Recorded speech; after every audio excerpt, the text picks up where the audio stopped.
knowledge with us and to spend your Friday afternoon with us. We truly appreciate it.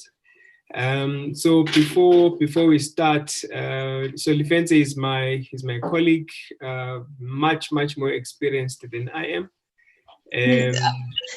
So, I doubt that. I doubt that. And we work quite well together. So I will not maybe waste more time. I just want to just share for a couple of seconds, something that interesting that I found. So I just wanted to check, in the Bible, where do we see entrepreneurship?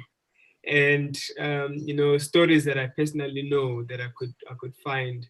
It's the story of Abraham, the story of Solomon, the Proverbs 31 woman, the father of Jesus, Joseph, and Jesus themselves. We know that they were carpenters. We know that the disciples were fishermen. We know that Luke practiced medicine. We know Lydia, who was the seller of purple material. We know Paul was a tent maker. So this is a concept that is quite common in the Bible, both in the Old and in the New Testament. And we can be comfortable that we are on track, when we think of entrepreneurship, because we see it come across even with the Lord Jesus Christ, the Savior himself. The verse that I want to share with you today is Proverbs 10, verse 4, which says, "Lazy hands make for poverty, but diligent hands bring wealth." Without then taking more of your time, Lefentse, over to you. But as I said, feel comfortable. It's a relaxed environment. It's informal.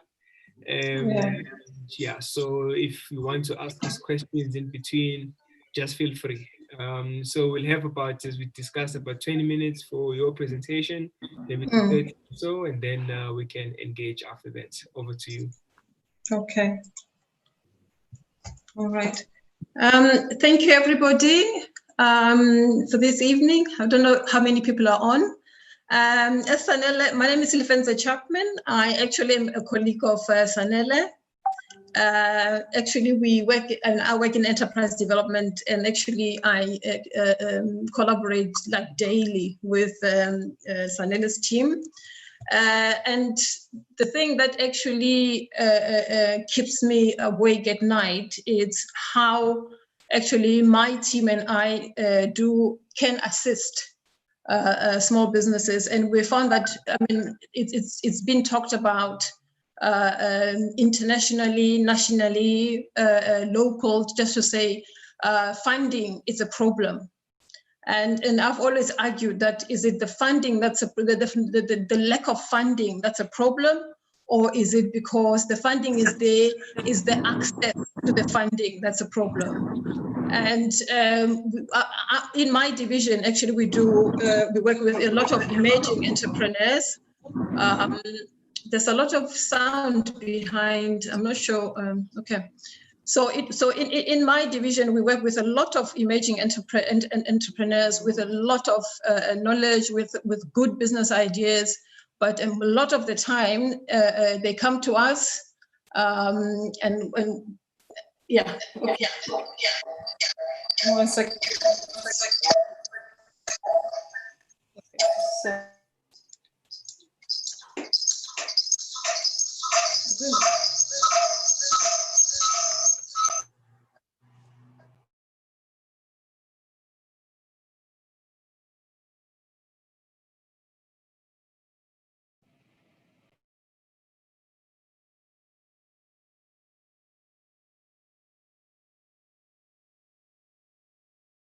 Hi, Lefentse, you have to mute one of your devices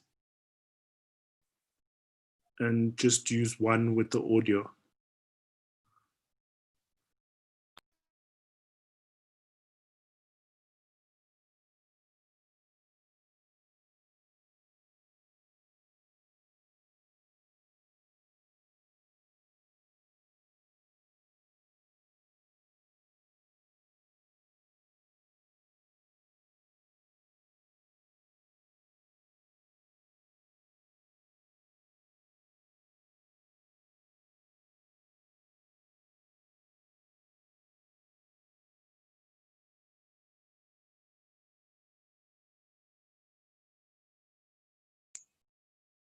Can you hear me now? We can hear you. Yes, yes. Oh no, you're pressing unmute. Yeah, it's the readiness, and then the readiness is quite simple. So today I'm just going to have a quick overview on how to get ready for the funding, and it's very simple. And most of us do know how to actually get our business ready. And I don't know online whether most of the participants are business owners, or they're hoping to own businesses, or they're just startups or not. So what I'm planning to do today is to say, I will be discussing how to actually get ready, and what business, from my bank, from the point of view of my bank and any other bank, I think even government agencies, they more or less look at the same sort of, they assess the business nearly similar. They look at the conditions, which I'll explain what that means. They look at the capacity of the business. They look at the capital that's been sought by the entrepreneur, or what the entrepreneur is bringing in, which is the collateral. How much are you actually putting as a skin in the game of into your business? And also they look at character. So these things, I call them the 5 C's of credit. So when you come in, basically you have to look at all of this sort of conditions and see whether you fit, or whether you actually fit with the funder as it goes. The first, I've just actually explained on how each of the 5 C's actually can be expanded. And the first one is the condition, the economic condition. And an example is now, as you can see, we're in lockdown. And for example, you've got I'm working on a project at the moment with taverners, with SAB, and they're in a dire sort of business situation at the moment. And if one of them came and said, I'm looking for funding, it would be very hard as a lender of any sort to be able to assist such business. As you can see, the situation is very uncertain. So you wouldn't at that stage. So in terms of the condition, you look at the economic conditions, you look at the interest rates that are being in the economy, that have been set by the Reserve Bank and by the lender. You're looking at the economy itself, and then the competition that's in the market. Because if there's one product and everybody's, for example, is copying, everybody's in the same sort of industry, then it's going to be very difficult to lend as the competition will be too high. You look at the capacity of the business in terms of the financials that they have, the cash flow statements, your projections, your debt service coverage ratio. I hope that's not too tight for some people. It's a basic sort of calculations that we do when you come for funding, to make sure that you can actually be able to repay back whatever you're requesting. And we've got your other ratios that I don't want to be too technical about it, actually. And the capital, how much you're putting in, because if you come for funding, for instance, you've got a big project or you've got a contract, you're saying, okay, can ABSA or whatever bank, can I have assistance from you? I've got this businesses, this is my value proposition, this is what I'm planning to do. But you have to show, to say, I'm also investing in the business, this is my contribution. And if you do put a contribution in, then the lender actually sees that you're really serious and you believe in your idea. If you've already invested in the business, we can say, you can say, for example, I've set up a factory, I'm just now looking to set up machine, but I have contributed to the business. You can see I've already paid, for example, 6 months of the rent, or I've already bought machinery. So you're actually showing evidence that you actually have put something into your business. And we talk about also collateral. This is what I've already talked about, how much you've put in, or what do you have in terms of assets. You've got property, you've got vehicles, you've got equipment, you've got investments that you have that you can put forward to the business. And also the last one that I have here is the character. What type of a business person are you? How's your credit worthiness? How's your character? Do you have the skills in the business that you're trying to do? So that's what I've done is I've expanded on all those 5 C's. And the most important one, which I think is the credit score. And most people do not actually understand what we mean by the credit score. And this also, it just actually indicates your credit status at a point in time. And it's based on various information, because a lot of the people that walk through our doors, most of the time, they just think that if they actually don't pay a loan, that's the only thing that actually affects their credit status. And most of the time, it's not that way. It's many things. It's your purchase accounts, you know, those clothing and whatever furniture shops that you have a credit with. It's your loan, your credit, you know, your credit cards. It's everything that's there. And on top of that, with in terms of the credit score, you can see I've outlaid how much of it is into. Even if, let's say, you're paying well, you haven't missed payment, but your credit level is too high, then you still actually have it will reduce your credit score. As you can see there, you've got 35% of it's weighted on your payment history. And if, let's say, for example, you miss one payment, actually it will say, you know, miss payment for that month. But if actually you are a habitual person that actually doesn't pay, it's not consistent in terms of payment, and then that will actually damage your credit score. How much you owe is also a big issue, because if, let's say, you have your 100% of your credit rating as you can get, and actually you are using nearly the full amount of how much you can owe, you can actually borrow, then you can get overgeared in that way. So how much you owe takes about 30% of your credit score, and you've got your 50% of the length of credit history. I mean, if you have a loan, for example, that you have had for quite a long time, and you're paying very, very, very, very small amounts, and it doesn't seem to be shifting, that will also affect your credit. Then if you keep on everything that you purchase, you put on credit, it also affects your credit score. And there's many others. And also the type of credit that you have, because you get good credit is when, for example, you buy a property, that's good credit.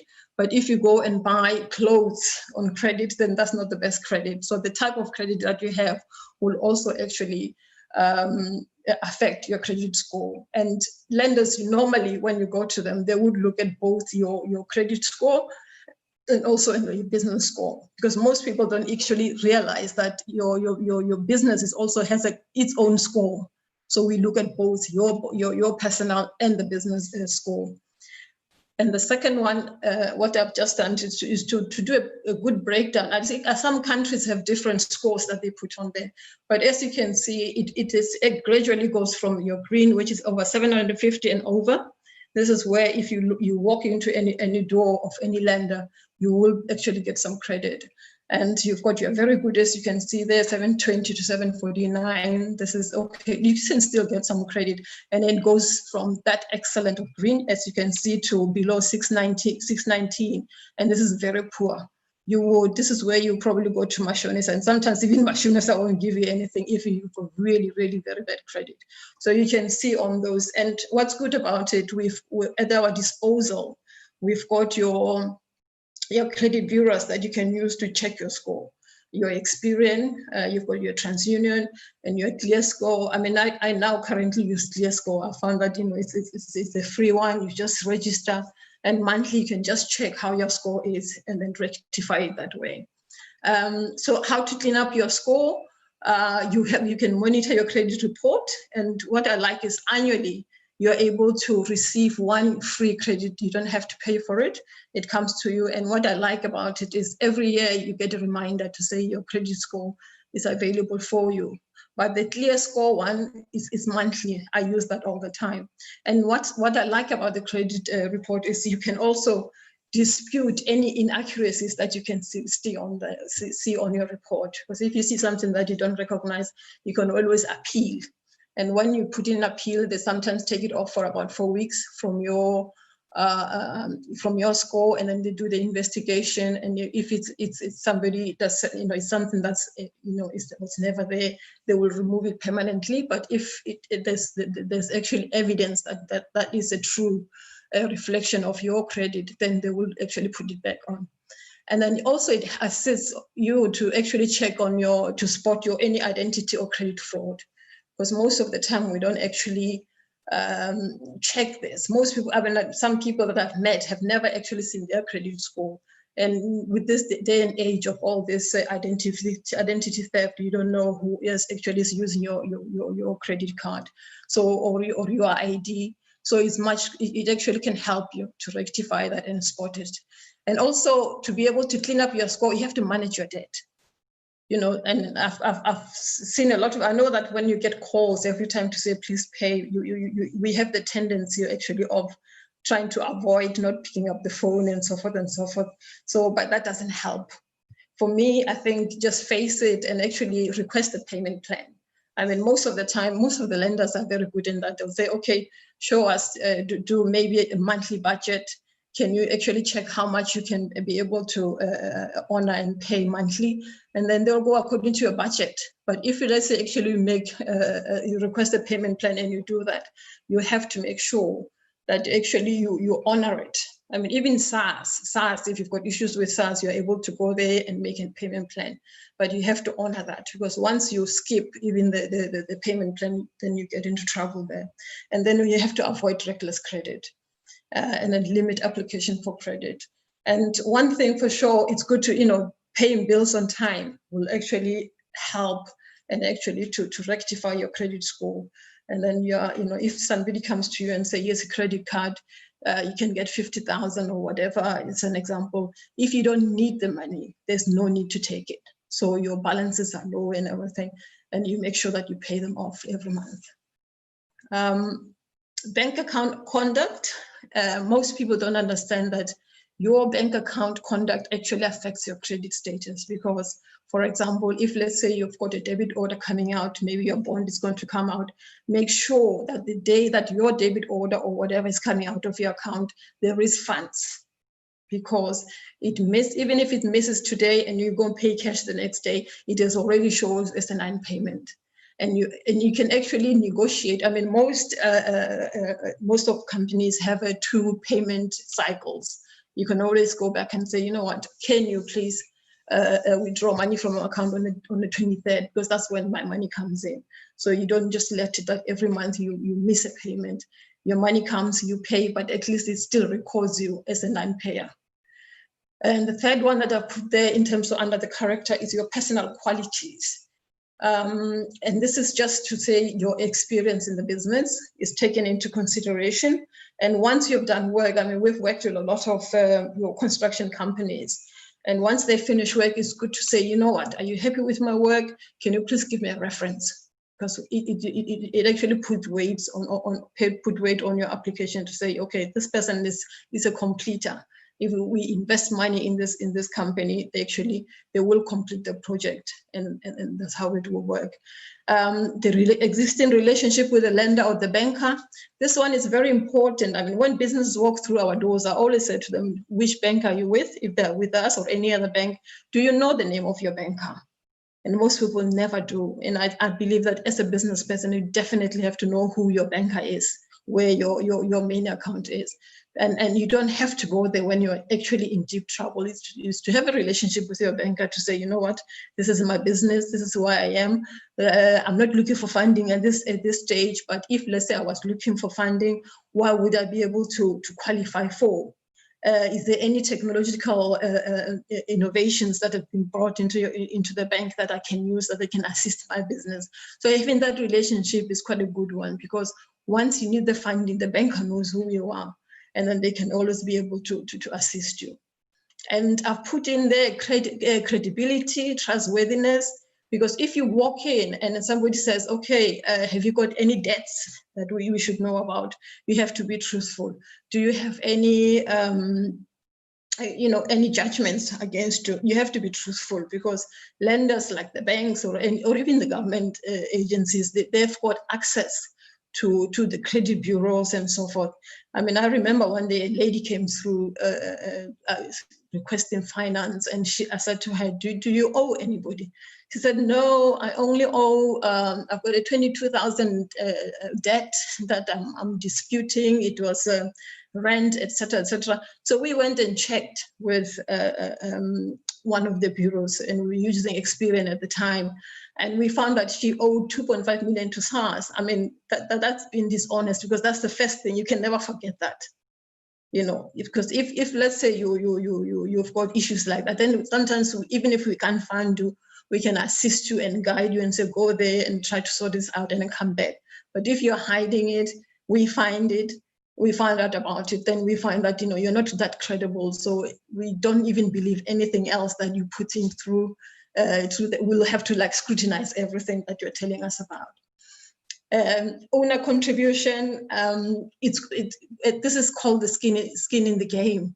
I mean, for us, if let's say we've got what we call at ABSA at the moment. I mean, I'm not presenting as ABSA, but this is just an example to say we've got what we call alternative lending, where if let's say you don't have your contribution, but let's say you come with the offtake agreement or we come with a contract that we see as an investment as well, then we take that as your contribution. And the amount that you're contributing is also very important. I mean, we work on projects where we would say, give us 10%, give us 20%, depending on the type of lending you're looking for. So owner contribution is quite important. Your financials.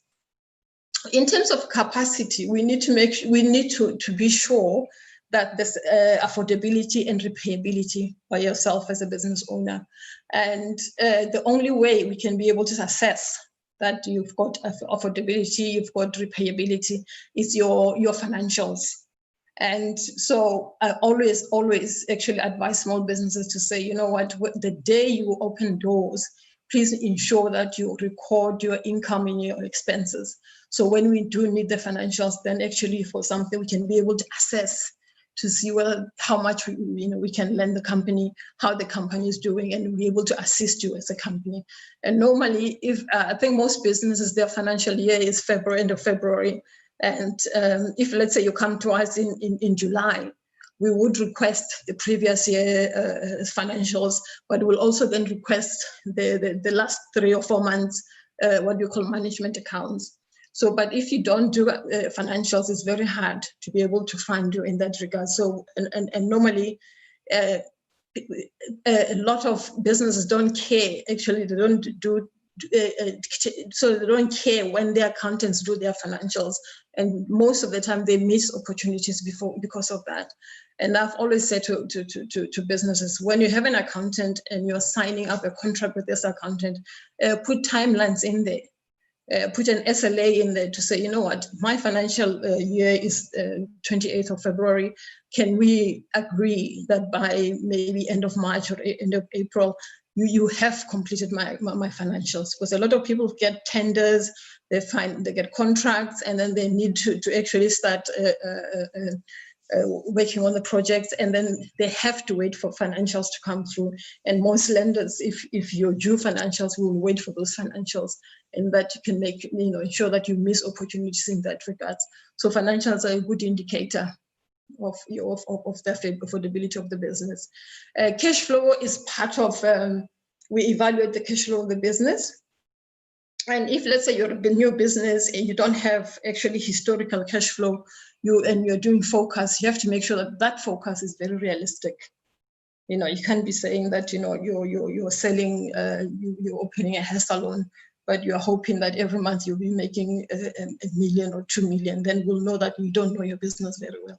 So you have to be really, really very realistic, which means you have to do a lot of research before then to make sure that you know the industry, you know the market, the target market, the area that you're in. So when you do your forecast, they're realistic in that regard. And then to determine the health of the business, as I've already said, we check your debt service coverage ratio, how much, whether you can be able to pay back, debt to income ratios also. So there's all those financial ratios that we actually don't want to be too technical with that. So a cash flow is very important, extra important. And the second one is how to improve your cash flow.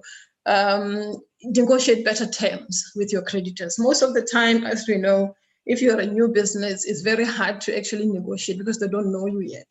So it's good to actually have a relationship with 1 or 2 of the creditors, build up a sort of a rapport with them, build up a bit of history, and then maybe 6 or 7 months down the line, request whether you can have maybe 30 days or so or whatever, or open to. But if you're paying on time from the beginning, I think that the trust will be built between yourself and the creditor. And then if you are being owed, please collect your receivables.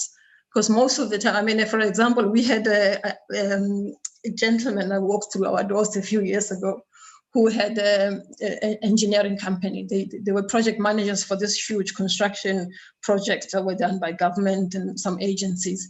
And he was looking for 4 million. And we thought, I mean, you are a project manager. You don't even have to buy the material. You don't have to. Why are you looking for 4 million? He said, no, we need to buy some vehicles and so forth and so forth.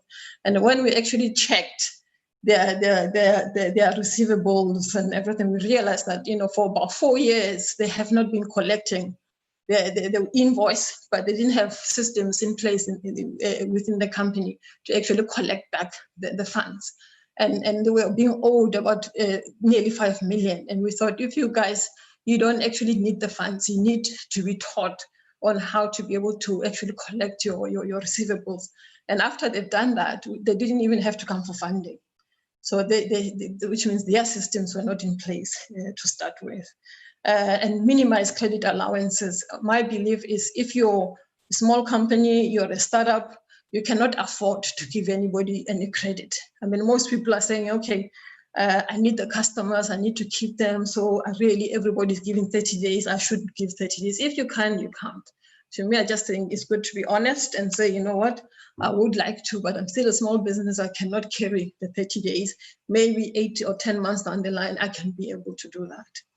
And then the third one that I put there, the fourth one is increase the revenues. Try as much as possible to increase the bottom line so you can actually improve your cash flow.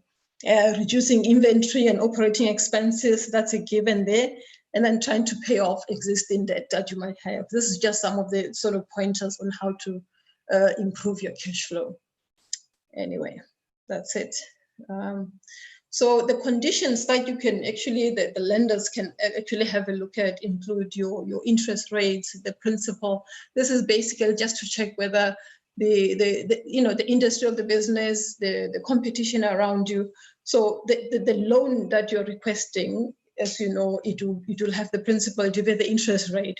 So actually they'll have to determine how much you have to repay back altogether. And sometimes at the end of the terms, you find that you've even paid more interest than the actual principal of the loan. Yeah, and so that's checking your repayability and affordability of that. And if the economy is booming, then we know the risk of the loan is reduced a little bit. But if there's an economy problem, then the risk is quite high. And at the moment with this COVID, we know that the risks are quite high, and the uncertainty of what's going to happen in the economy is actually making a lot of lenders to be tentative in terms of lending, or they can select what they can, they can go with or not go with in terms of lending. And then in terms of improving the conditions of whatever, to me, the business plan is one of the best things, especially if you're a startup, because we don't know your business, we don't know the history of your business. So having the best business plan, what we call a bankable business plan, is the best thing. This is where you have to actually do your actual research, come in to say, you know what, I know that I don't have a history, but yes, you can see I've done my research. This is what the business can do. This is how many employees I'm needing, and this is how I can grow up to this stage at this time. So you show a lot of knowledge about the background of the industry.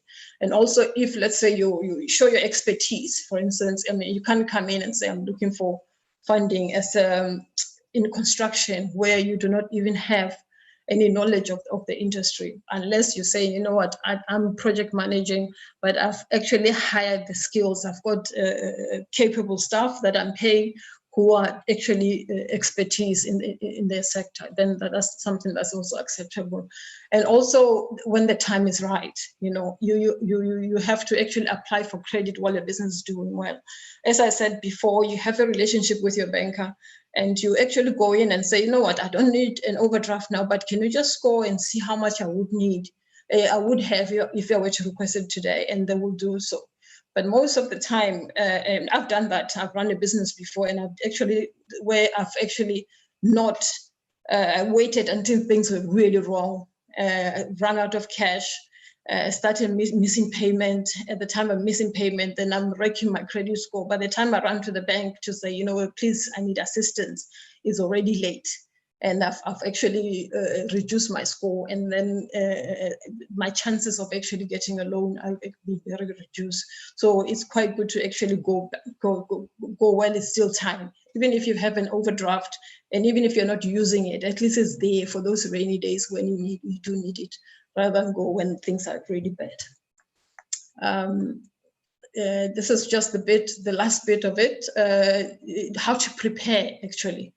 To me, just sit down before you go to any of the lenders, check what you actually need, how much you need, for how long, sort of for how much, and whether you can afford it. Do your own calculations before you go there. And for me, in terms of the scorecard, the credit score, if a lot of what we call the footprint, if more people go and check your credit score, actually it affects your score. The best thing is actually contact the lenders. I mean, if you're going to look at the 4 big banks, you go to ABSA, you go to FNB, whatever, you ask them about their requirements. You ask, you know, what documents do you need? This is what I'm looking for. What are the chances and so forth of me getting this? So when you go to the meeting, actually, you know that you might possibly get the funds, rather than go to a meeting, find that actually you have no chance in getting that, and then you move out of there with a half and half, and then you go to the next bank, they need the same, because the requirements are always the same everywhere. So the best thing is to do the research, call up, maybe see someone informally.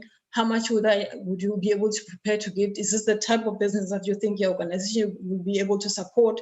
And once you get all the information, you've got all the good documents together, and then you can start having formal meetings. And then, you know, find when you're eligible, the documents that are required, the interest rates, the repayment schedules, all of that, before you actually have a formal meeting with the representative of a bank or any funding organization. And if, let's say, you get the funds at the end, use it for the right purpose. Because you can't say, you know what, I'm actually buying machinery for this factory, I'm going to produce this much, I'm going to actually hire this many employees, and then you go and buy a fast car and not even continue with the business, because you might not even be able to pay back that funds. And then pay back at the agreed time. And if there's any problems, let the funder know. Because usually we have somebody, you encounter a lot of problems, you know that you won't have enough to pay for that month, but they don't approach us earlier. For instance, with the funds that we have, we would say, okay, we will extend an overdraft for you for 6 months because the project ends in 6 months. And then there's a delay maybe in the project. You don't let us know a few months ahead to say, hey guys, my project is delayed. I think I won't be able to actually finish in 6 months. Can I have an extension? But if you inform us beforehand, then we're able to actually go and negotiate and tell credit and so forth, and we extend the duration rather than wait until the last minute. And then you can't pay, and then you are in the bad books of everybody. And if, let's say, you get the outcome is a no, you do not take it personal and start screaming, you guys are racist, this and that. We get that all the time. So it's best to sit down and say, okay, I was not successful. Please tell me the reasons why. I mean, they'll always tell you the reasons why, and how can I go about improving this? So in 6 months down the line, when I come to you, I'll be able to access the funds. And then you go out and then try to improve on that. But if you just scream and kick the chairs and go to the next bank and they say the same, and then you're going to get demoralized as a business person. For me, it's good to be disappointed, but be professional and then grow on that. And that's me. And I'm just sorry that I speak so fast. There's not even a picture of me, and that's it. Thank you very much. Okay. Thanks. Thank you so much, Lefentse, for the presentation. Look, I think it covered quite a number of things I personally also think are important. And then maybe let's use this time to address a couple of the questions that have come through. Both of them have come from Thandi, who is asking let me just go up so that I can read word for word. Is it true that every time there's a check on your credit score, it actually affects the score?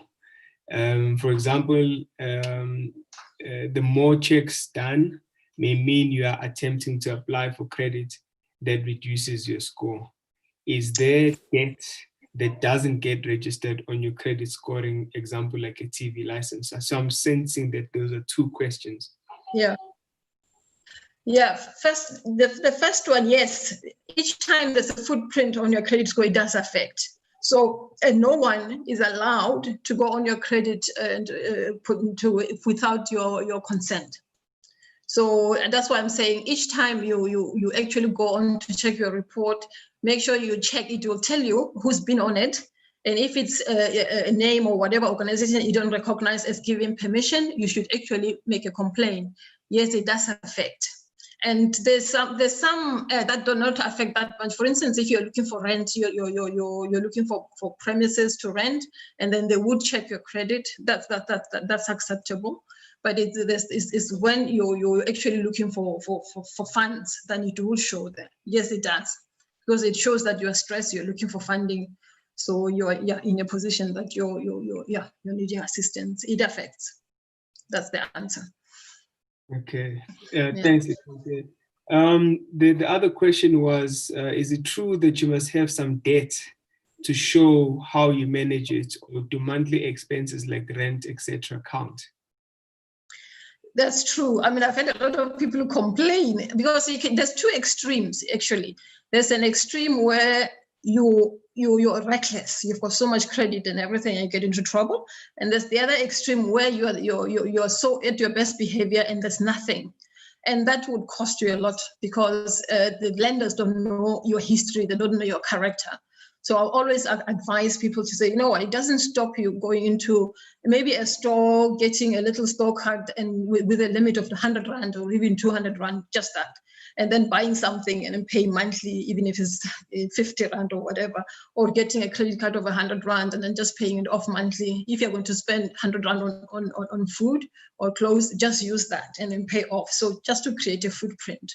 You pay because you're going to end up, because they don't know your character, they don't know how you actually behave with credit, and then they charge you more interest. I mean, I personally, I used to live overseas, and when I came back, it's exactly the same. I got a lot of, I couldn't even get insurance. I mean, car insurance. I've been actually driving for like 15 years beforehand, and I came in and they said, we don't have a history of you driving a car. And I said, well, not in this country though, but I have a license, as you can see. But they said, we don't know how you behave with insurance in the country. And I paid one of the most expensive insurance for that year. And I had to build my history with them for about 3 years before I could get the right amount of term. So you still get credit, but you'll pay more interest because they don't know you. That is the answer. All right, thanks. Thanks for that feedback, Lefentse. I don't know if there's anyone who has a question before maybe I fire my questions. Okay.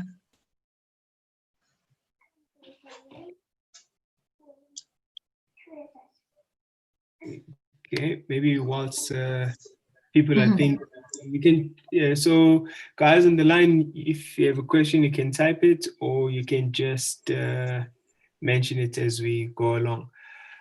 So, Lefentse, maybe before I ask, I ask my question. So one of the things, yeah. So one of the things that people usually ask, in fact, they don't ask the question of what must I do to be funding ready.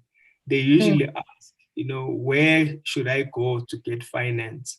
And so for me, that I think it's a common question. But I would usually say, look, there's more than enough information on the internet to actually know where to go to get finance. There are guys that are local, there are private institutions. In fact, now we're even seeing the rise of stokvel for for business. So there is so now we call it crowdfunding. There's this nicer name of, calling it. And there's even fintech companies, that use, what you call them, they write, I'm forgetting the name for it, but you'll find that maybe the way they assess your credit profile is not the same as your typical banks. In fact, some of them, what I've actually noticed about them is that so that they can use other ways of assessing credit, they usually go for customers that are looking for like $1 million and above, or 250,000 and above, so that those people are out of NCA, So there's quite a lot of funders out there, even your DFIs and other. And also we also work with investors who would buy some shares in the company and guide the company for a while, and then maybe have an exit clause at some point. Yeah, we've got all that.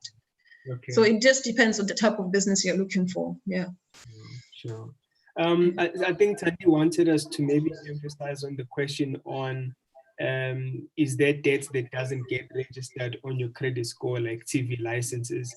I know you mentioned applying for a lease, but maybe would you be able to advise on TV licenses, and maybe are there any other examples? Let's say, for instance, you owe on your TV license.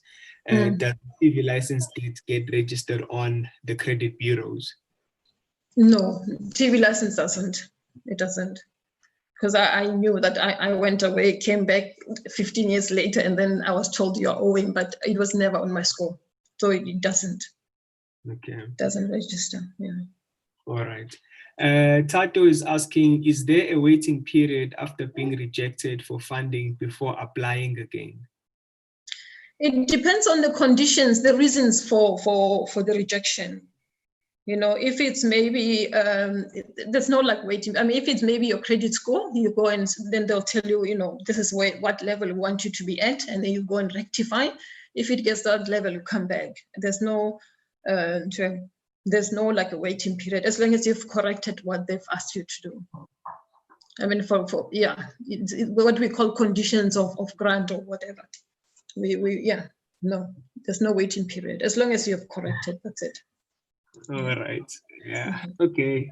I'm also trying to think maybe someone else could be asking things like, what is this? The gantries. If you're owing on I'm forgetting the name of that thing. What is it called? The gantries in Johannesburg. The e-tolls. No.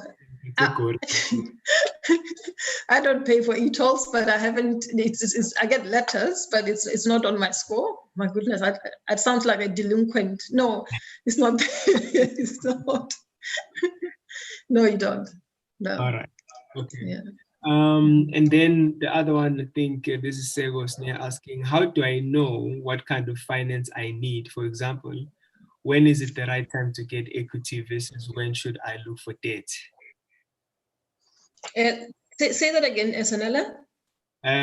How do I know what kind of finance I need? For example, when is the right time to get equity versus when should I look for debt? No, but I think if for business, it depends at what stage. Again, for instance, if you're a startup, you come for startup finance, you might be setting. I mean, I've just done a lady a few days ago who was setting up a health, like a health consulting company, and she had to sort out the property that she was taking up and buying various things and a scooter to deliver the health foods and all that. So it's startup finance. To me, if it's startup finance, you probably have to start at where you're banking already, or if you haven't got a bank yet, to look at the best possible products that the banks have. And if you're a youth, you actually look towards the government agencies, NYDA, your CEDAs. If you're doing a franchise, you look. I think it's best thing is to look at all the funding providers. For instance, if you're doing a franchise, you want to buy a franchise, you'll approach the banks, but you also go to CFA, to NEF, and also they will service you there. I mean, if you're looking for very short-term finance for us, instead of like an overdraft, to me, you start with your bank, because that's just a quick one. You'll be bringing it back within 12 months. But if you're looking for like your asset or vehicle finance, you will probably do the same way. It's slightly long-term. You'll probably approach your own bank or any other agency for that. So I don't know whether I've answered that correctly. All right. I think maybe if I can just chip in as well is, the advantages and disadvantages for the business owner when you look at both equity and credit, for instance. Also depending on how your dividend structure is going to work on an equity side of things. But usually, there's usually less pressure if it's equity. But also, there are other factors involved, for instance, how the economy performs. Because, for instance, the advantage of equity is that if the business doesn't perform, then, there wouldn't be dividends. But if you have debt and the business doesn't perform, the bank or the creditor will always, expect you to service the debt. Just maybe using that as one of the examples. So, okay, yeah. So I think that there'll be a number of factors at play, but usually, equity funders would want to get involved, when a business maybe over is a bit steeper, but it depends. But the ones that I've come across, it's usually when you're in the range of millions and so forth. So maybe go into that. Usually, if the finances is low, then the bank would typically be your option. But also, if the required finance is low, you can maybe approach the DTI, you approach those of us in Gauteng, you approach the Gauteng Enterprise Propeller. There are quite a number of agencies, back to the point I was making earlier, to say there are quite a number of agencies that, support. It's just, required that each individual takes time to go and check.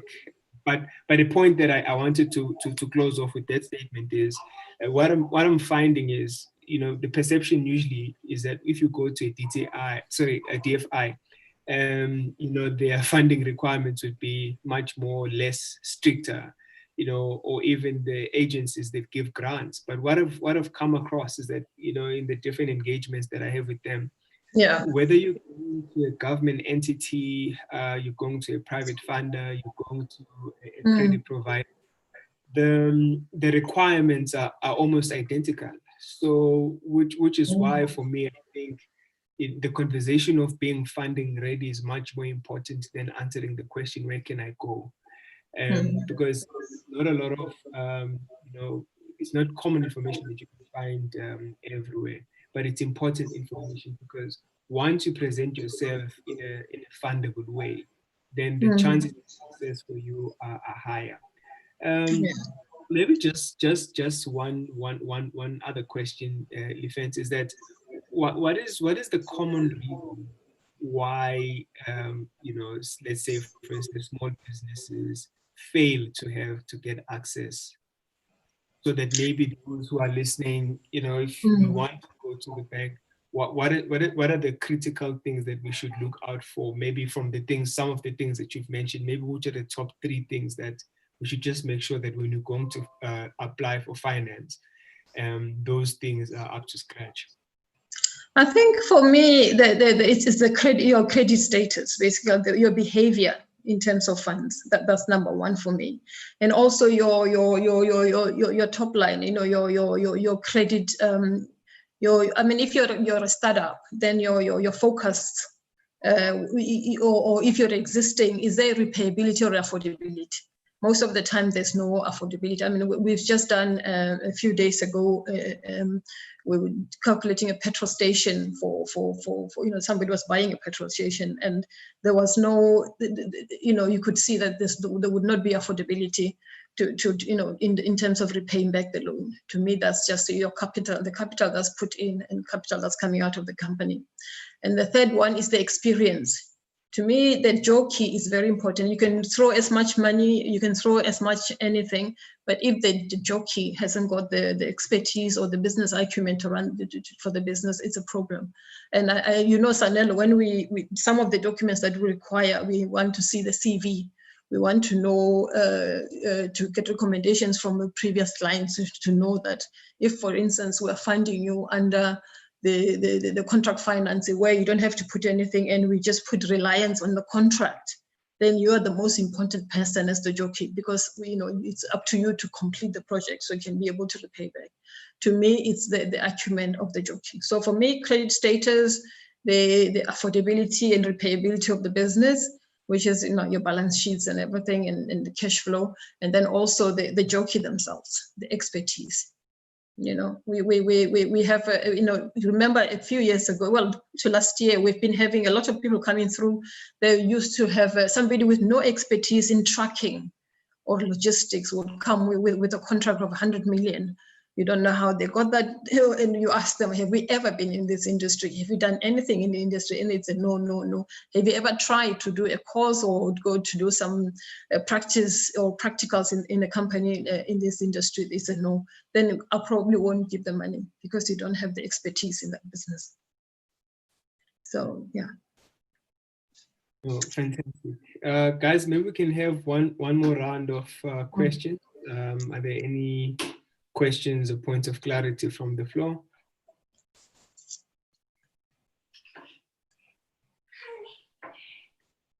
Okay, maybe then just a last one from me, Lefentse, is based on experience. One of the things that usually take long, maybe it's two things. One of the challenges, sometimes you'll find that someone ticks all the boxes. Maybe let's say those top 3 things that creditors usually look for. But you'll find that before they come to the bank, they'll go to family members, they'll go here and then maybe when they are left with maybe a few days to deliver, then they come to the bank. Yeah. So maybe just a piece of advice to everyone on the line is that go to the bank first whilst you still have time, because usually processes take long, especially if you are a first timer, or maybe if you're going to a credit provider that you're not currently banking with and so forth. So processes, you may end up losing on a good opportunity where you have the necessary skills, your credit profile is quite acceptable. It shows that that you will be able to generate more than sufficient income. But because you approach a credit provider late and miss out on their contracts or their purchase order, so it's important. So maybe then just the last question for me. Before we continue, Sanel, I'm just adding on to that to say, they don't, even once you get awarded, you don't come to the bank, you come to the bank, but I'm just thinking the best thing is once you've submitted, and it's best to go around, start looking for information to say, I've applied for this tender, I haven't got it yet, but I've got a feeling that I'll get this tender. What do I do? What do you need? So you're preparing ahead of time. And also, if let's say that it is at a stage where they've come late as an they can always, sometimes I've never heard, it's very rare that you have the issue of the contract who would refuse to extend. You see, you can go and ask for an extension to say, I'm still trying to source finance. Can you please give me another 2 weeks or so? And most of them do give you another a few weeks or whatever on that. No, great stuff. Thanks for that, Lefentse. So I think the last one kind of hinges on what you just mentioned. The common documentation that creditors look for. Because I know that one of the challenges is, you'll find that someone has a bankable proposition that the bank is willing to fund, but time ends up it gets wasted when the person who's looking for finance goes to and fro looking for the necessary documents. So if you'd say, again, maybe top 3 documents that one must have before coming to require finance, maybe top 3 or top 5. Yeah. I think for me, if it's a contract, we need to see that contract. If you have, or a tender or whatever, we need to see that. Even if it's a corporate, maybe you've been lucky to get a PO from Pick and Pay or whatever. We need to see that. That's number one, because that will be helpful to us to be able to assess how much you're going to need, because we'll do maybe a cash flow to, on the basis of the amounts that I mentioned on the contract. And then the second one is if let's say you're a startup business plan, and it shouldn't be like a cut and paste business plan, because I've seen business plans where somebody has copied and pasted some American one. It still has dollars signs in it. So which means it's you're just sort of regurgitating somebody else's work, which might not work for you. To me, the business plan is very important. So even if you bring a business, it doesn't say a business plan has to be 100 pages. It has to have the graphs and whatever. As long as it's got the basic stuff to say, this is my product. This is what it's supposed to solve. The problem is supposed to solve. This is my target market. This is how I'm going to reach that target market. This is how I'm going to make my money. This is how I'm going to price it. And so for this are my competition, and to be able to go over my competition, this is what I'm going to be able to do.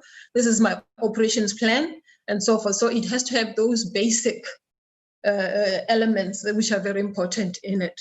So that's the contract, the business plan, your income and expenditure, and your asset and liability, because that will tell what type of funding to direct you to. Because for us, if let's say you have that, then we know that maybe your asset and liabilities, we can look at the documents and see that, okay, you've got a paid up house or something somewhere as an asset, then actually you've got collateral in that regard. To me, I think that's more or less that. I mean, if you go to 5, we also need to see your cash flow. I don't know what is part of the business plan though, so that's fine. And then your CV as well. To me, I think it's very important, so we know who the jockey is, who we're dealing with at the time. And I think that's a lot. Your bank account, to see whether whatever you're saying is your income is actually real. And so we'll need about 3 months bank statement to see whether the income is there or not. I mean, that's what I'm thinking. But there's a lot of papers that you need. There's a few, up to 10, I think. Yeah. Okay. Yeah.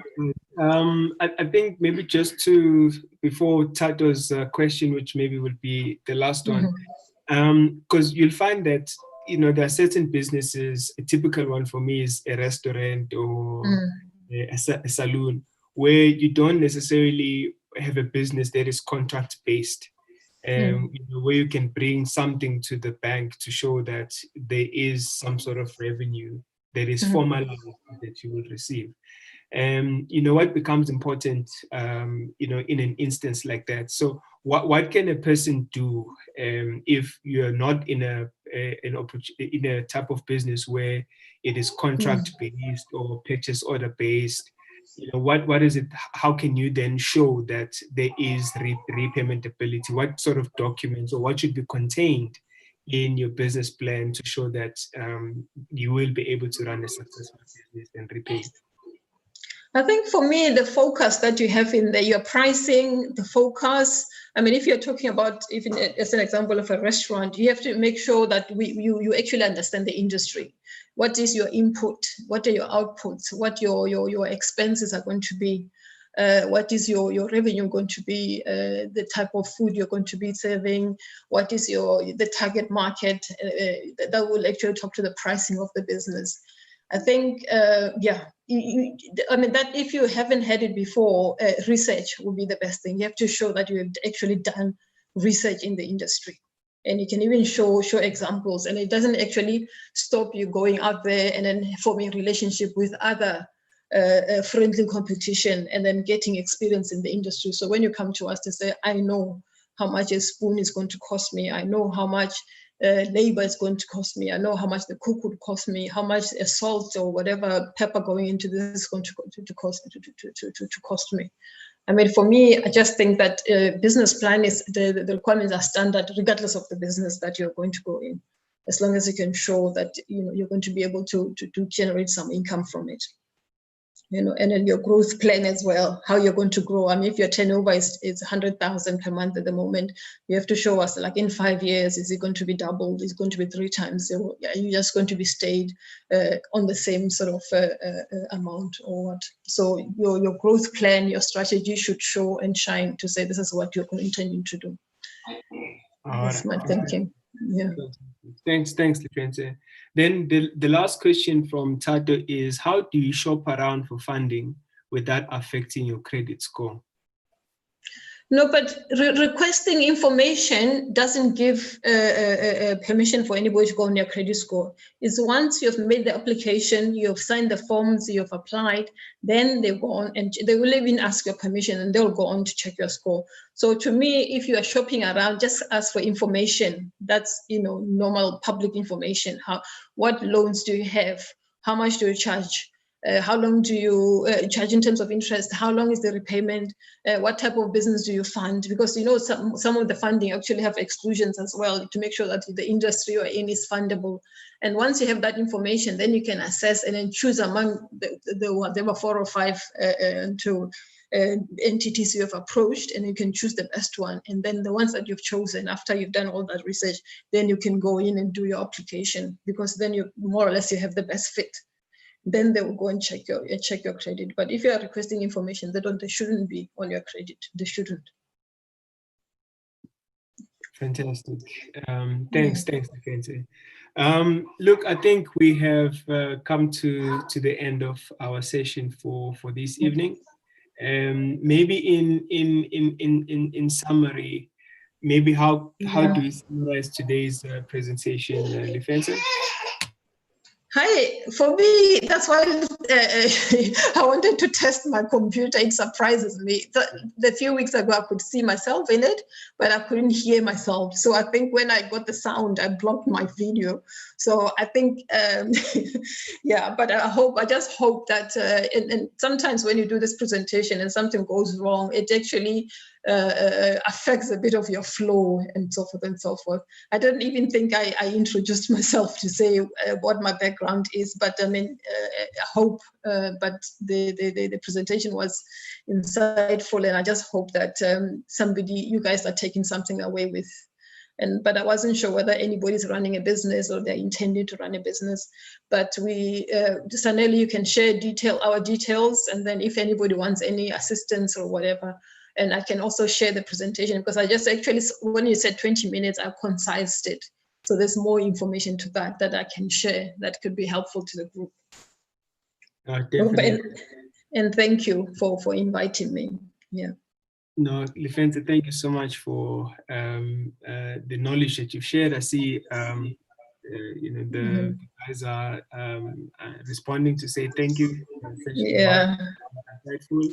And look, maybe once you have made the bigger version of the presentation, if you'd share it with me, I'll gladly share it with the rest of the guys. But yeah, so thank you for your time, and thank you guys for joining, and thank you for being a good audience and for the questions. It's a very informative one. So we're continuing next week, and we'll let you know which topic we will be discussing. So Lefentse, you can always continue to join us. Yeah, there's also on the line. I think I heard that she's from the DTI.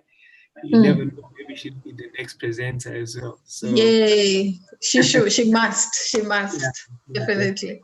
Yeah. Guys, thank you so much for your time. And maybe before we go, can we just close our eyes where we are for a word of prayer? Let's close our eyes. Thank you, Father, for the time that you've given us this evening. We thank you for the blessing of knowledge, and we thank you for the blessing of having Lefentse as part of our discussion today. May you please bless her and bless the family, and may you please bless each and every one of us as well. We pray for this in Jesus' name. Amen. Thank you. All right. Thanks, everyone.